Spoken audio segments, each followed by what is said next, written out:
Hey everybody, welcome back into Occupy Democrats, and with all due respect to us all, we have had to endure a lot of Donald Trump in 2025. And if you're like me, boy, am I looking forward to this year coming to a close just because of him. And if you want to see him come to a close, just subscribe to the channel. Our embassies in Kenya and Tanzania. But in this breaking story, we have also endured Trump making fun of Biden, and even this year as well, because all Trump has done is blame Biden for everything. This may be the most important speech I've ever made. I'm going to show you the story in a few seconds, but the irony of that is, of course, he calls him Sleepy Joe and makes fun of how he talks, but I've put a little something together to help you understand this breaking story because of what he just did today in the White House at Christmas, at a party, in front of a whole bunch of people. You got to see this breaking story. I had 12 doctors around the bed, and everyone was grabbing a different part of my body. And Tanzania. Take a quick listen to Donald Trump here with how so eloquent he speaks. This election is about great voter fraud. Fraud. And Tanzania. Oh, can he invent some tinfoil craziness, can't he? If you're the president of the United States, you can declassify just by saying it's declassified, even by thinking about it. And Tanzania. He still seems to be struggling with Tanzania, doesn't he? I can now jump into the audience and give you all a big kiss, the women and the men. I'll even kiss the men. And Tanzania. Yep, let's kiss the people, especially the men in Wisconsin. Kiss those big, powerful men down there. I won't love it, but I'll kiss. And Tanzania. Yeah, he struggles with pronouncing things sometimes, but it keeps going. It is statistically impossible. You don't know about statistics. You can barely pronounce it. Statistics. And Tanzania. Fraud. Outright fraud.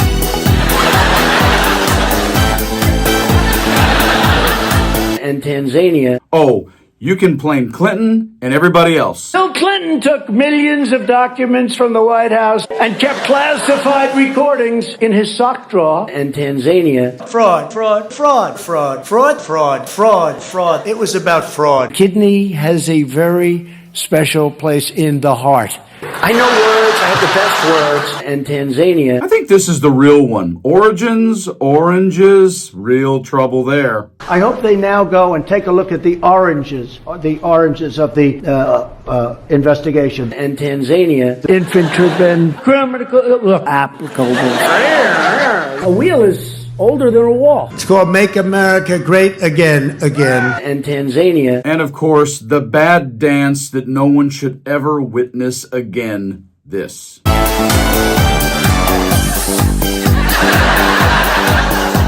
But in this breaking story, Donald Trump today in the White House, a man who genuinely all he wants for Christmas is to get his marbles back.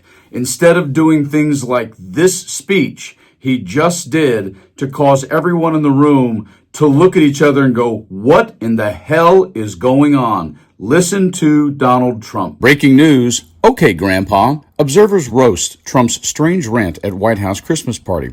Political analysts and observers roasted a strange comment President Donald Trump made during a Christmas speech on Sunday. Trump hosted a Christmas reception at the White House on Sunday, which was meant to welcome the holiday season.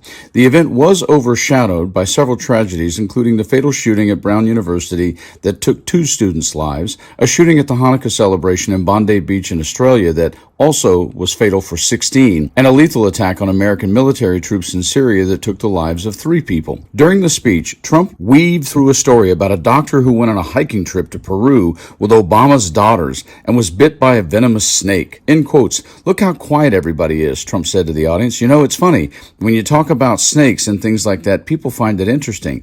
And so he's being read his rights and they thought he was dead 3 different times.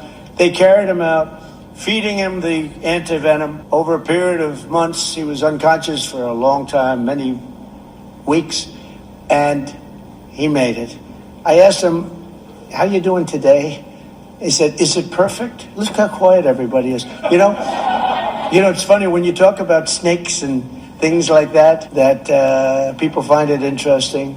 Would anybody like to go to Peru and walk around the forest with the... He says, no, thank you. But this was a real Did they ever find a snake, by the way? The moment sparked mockery from political analysts and observers online. In quotes, "Okay, Grandpa," history professor Waitman Wade Bjorn posted on Blue Sky. In quotes, "I think it's time for you to lie down." In quotes, "I swear, I tied an onion to my belt," which was the style at the time territory, writer and activist Jeff Tiedrich posted on Blue Sky. In quotes, person, woman, man, camera, TV, neuroscientist Kevin Wright posted on Blue Sky referring to a quip Trump made after one of his previous cognitive exams.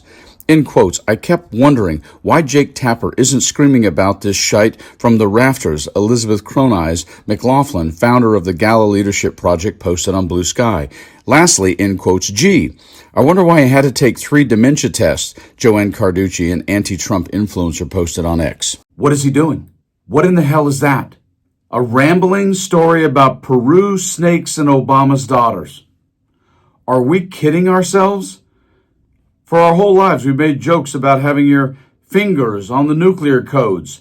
That guy has control of the nuclear codes. That guy is bombing folks. That guy's landing helicopters on tankers. That guy is blowing up fishing boats. Yeah, he's the commander-in-chief. It's on him, regardless of anyone else. Woo! You guys like and share the video. Stay frosty.